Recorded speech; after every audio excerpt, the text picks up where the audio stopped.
बोले पुरुषोत्तम महात्म्य की जय, पुरुषोत्तम मास की जय। मंगलम भगवान विष्णु मंगलम गरुड़ध्वज मंगलम पुंडरीकाक्ष मंगलाय तनु हरि। इस साल पुरुषोत्तम जो मास है, अधिक मास है, 18 जुलाई से 16 अगस्त तक रहेगा। बहुत सालों के बाद श्रावण के महीने में पुरुषोत्तम मास आया है, अधिक मास आया है। बहुत पुण्य मास है और बड़े भाग्यशाली हैं सभी सनातनी के पुरुषोत्तम मास श्रावण में आया तो भोलेनाथ का महीना है और भगवान विष्णु का मास भोलेनाथ के महीने में आया है। तो भोलेनाथ भगवान राम की सेवा करते हैं और राम जी भोले बाबा की सेवा करते हैं। तो दोनों में कोई अंतर नहीं है, राम भी वही हैं, शिव भी वही हैं। तो भोलेनाथ के साथ साथ भगवान विष्णु की भी पूजा कीजिए।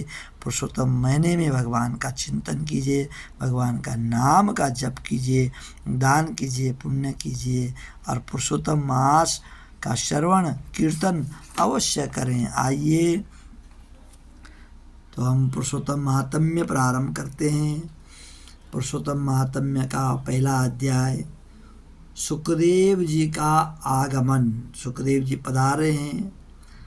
एक बार बहुत से ऋषि मुनिजन नैमिषारण्य तीर्थ, जो गंगा जी के किनारे उत्तर प्रदेश सीतापुर डिस्ट्रिक्ट में पड़ता है, नैमिषारण्य तीर्थ, वहाँ पर सारे ऋषि मुनि बड़े बड़े यज्ञ कर रहे थे। उसी समय श्री सूत जी तीर्थ यात्रा के निमित्त भ्रमण करते हुए अपने शिष्यों के सहित वहाँ पर आए।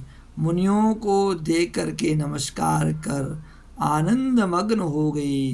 वल्कल वस्त्र पहने, प्रसन्न मुख, चेहरे पर कांति, परमार्थ में निपुण, चंदन से शोभायमान, तुलसी की माला, जटाओं का मुकुट धारण किए हुए महाभागवत महाशरणम इस अद्भुत मंत्र को जपते हुए हरि शरणम हरि शरणम हरि शरणम ओम नमो भगवते वासुदेवाय का जप करते हुए सूत जी को देख करके नैमिषारण्य के ऋषि लोग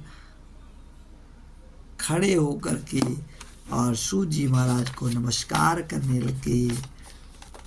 मुनियों ने हाथ जोड़ करके कहा, हे सूत जी, हम सब लोगों को भगवान की अद्भुत कथाओं को सुनने की इच्छा है। तब सूत जी ने प्रसन्नता से सब ऋषियों के आगे हाथ जोड़कर नमस्कार किया। ऋषि कहने लगे कि हे सूत जी, हमने आपके लिए सुंदर आसन बनाया और आप इस पर बैठिए। आप बड़े भाग्यवान हैं। आपने गुरु की कृपा से भागवत के रहस्यों का वर्णन करने की शक्ति है आपके अंदर। ऐसी गुरु की कृपा है आपके ऊपर। गुरु कृपा से भागवत के रहस्यों का वर्णन करने की शक्ति प्राप्त की।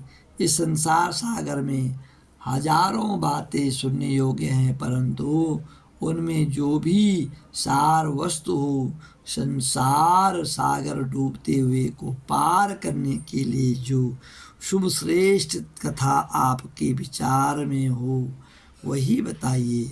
शौनक आदि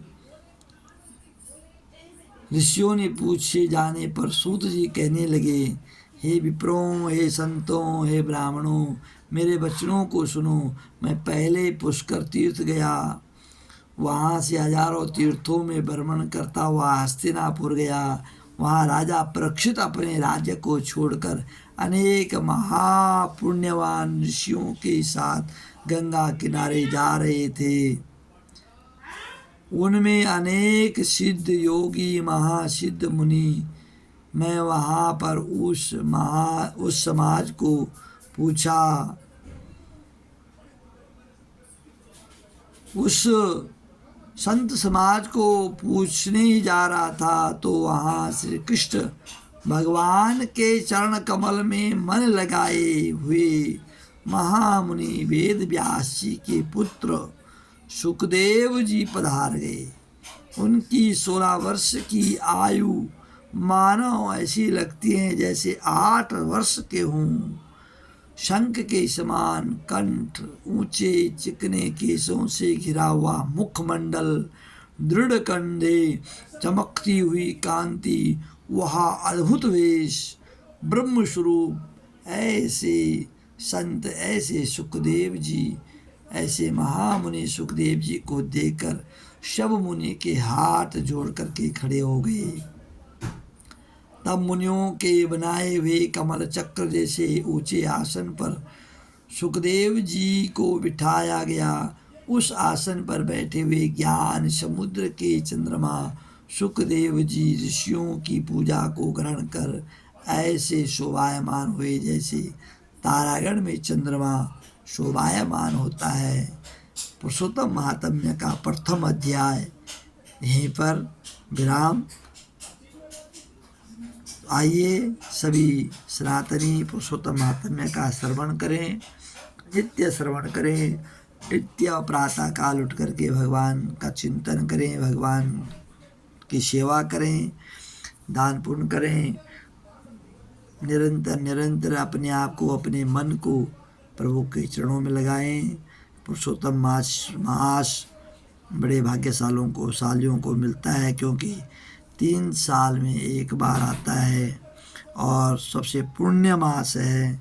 पुरुषोत्तम स्वयं साक्षात भगवान ने कहा है कि मैं पुरुषोत्तम मास स्वयं मैं हूँ, मतलब ये पुरुषोत्तम मास ने साक्षात भगवान विष्णु हैं। तो इसलिए इस पुरुषोत्तम मास में अवश्य भगवान की सेवा, पूजा, व्रत, दान, पुण्य, गौ माता की सेवा अवश्य करें। आइए आगे की कथा सुनते हैं। बोले बाल मुकुंद भगवान की जय, पुरुषोत्तम महात्म्य की जय, पुरुषोत्तम मास की जय। हर हर महादेव शंभो।